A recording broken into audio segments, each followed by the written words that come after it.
युदितुरग्रजो विधूम्र विश्व कचलुलित श्रमवार्यलंकृतास्ये मम निशित शरैर् विविध्यमान त्वच विलसत् कवचेस्तु कृष्ण आत्मा। प्रिय बंधुओं, ज्योतिष धर्म चरण में आपका स्वागत है।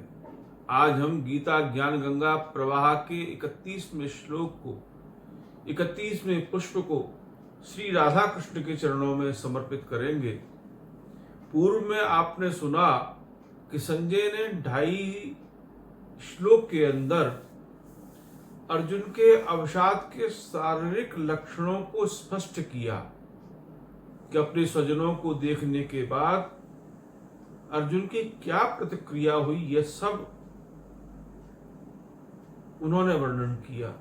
अब आगे मानसिक अवसाद को वर्णन करते हुए वो मानसिक लक्षण में किस प्रकार प्रकट हो रहा है वो संजय बता रहे हैं कि निमित्तानि च पश्यामि विपरीतानि केशव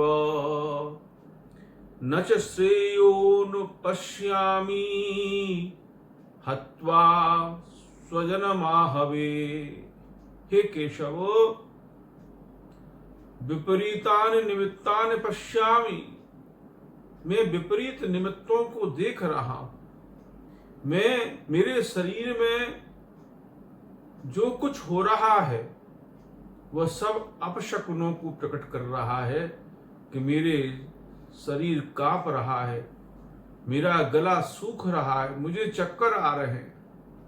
तो ये अपशकुन मुझे मेरे शरीर में ही नहीं दिखाई दे रहे, अब तो प्रकृति के अंदर भी इन अपशकुनों को देखा जा सकता है कि महाभारत के काल में असमय में सूर्य ग्रहण आदि हुए, उल्कापात हुए, रक्तादि की वर्षाएं हुई, तो इन सभी अपशकुनों को मैं देख रहा हूं। और दूसरी लाइन में अर्जुन कहता है स्वजनम आहवे, इस युद्ध में मैं अपने स्वजनों को मार करके हत्वा श्रेयोन पश्यामि ना, मैं कोई श्रेय भी नहीं देखता, वो भी उससे भी अकल्याण ही दिख रहा है। क्योंकि दो व्यक्ति ही कल्याण को प्राप्त करते हैं, ईश्वर को प्राप्त करते हैं अथवा मोक्ष को प्राप्त करते हैं। एक तो पहले तो वह योगी जो सत रज तम से परे, जागृत स्वप्न सुसुप्ति से परी जो तुरीय अवस्था है, जो ब्रह्मानंद की अवस्था है, वे उसको प्राप्त करते हैं। अथवा उस इतने समकक्ष मोक्ष को प्राप्त करने वाले वो सैनिक हैं जो युद्ध में वीर गति को प्राप्त करते हैं। तो मैं यहां अबांधवों को भी मारूंगा तब भी कोई कल्याण नहीं है, क्योंकि मैं तो मारने वाला। मारने वाले का किसी भी शास्त्र में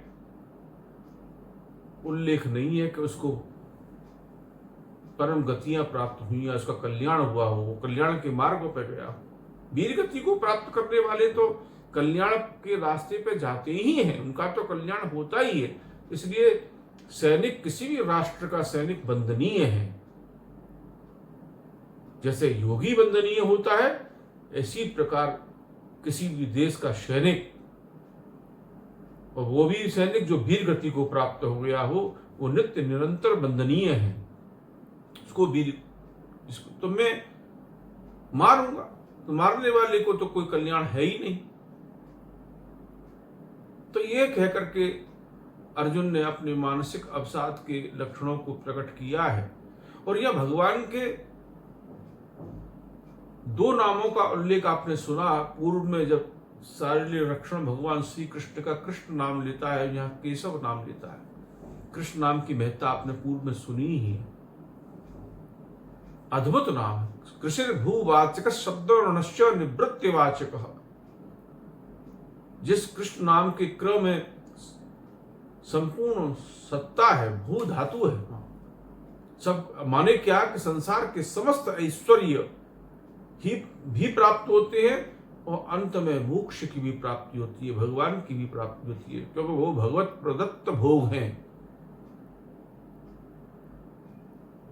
अथवा तो कृष्ण जो समस्त पापों का कर्षण करें। अब यहां उन्होंने केशव नाम का उल्लेख किया। श्रुति वाक्य है त्रयक केशिनः, जिसमें ब्रह्मा विष्णु महेश तीनों हो, वो केश होता है। केश से युक्त केशवान है, और जो केशवान है वही केशव है। तो मानो अर्जुन ये प्रार्थना कर रहा है भगवान केशव का नाम उल्लेख करते हुए कि इस महाभारत के युद्ध में मेरे स्वजन भी आपके ही तो स्वजन हैं, किंतु आप सच्चिदानंद हो, अखंडानंद हो।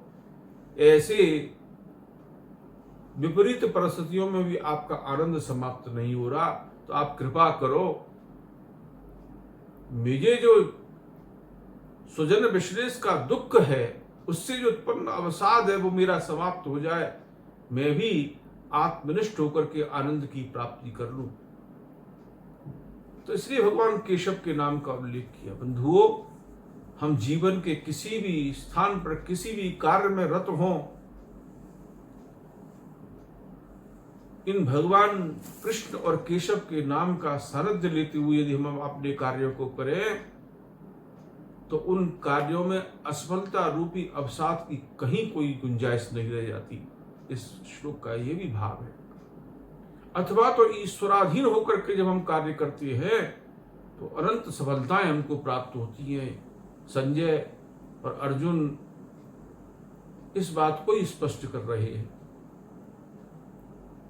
तो हमें अपने प्रत्येक कार्य में भगवान श्री कृष्ण के, भगवान केशव के, श्री केशवाय नमः, श्री कृष्णाय नमः, इन मंत्रों का निरंतर स्मरण करते हुए अपने कार्य संपादन करने चाहिए।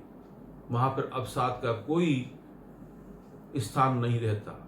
इस प्रकार इस 31वें श्लोक को भगवान श्री राधा कृष्ण के चरणों में हम सभी समर्पित करते हैं। मैं अपनी वाणी को विराम देता हूं। जय जय श्री राधे।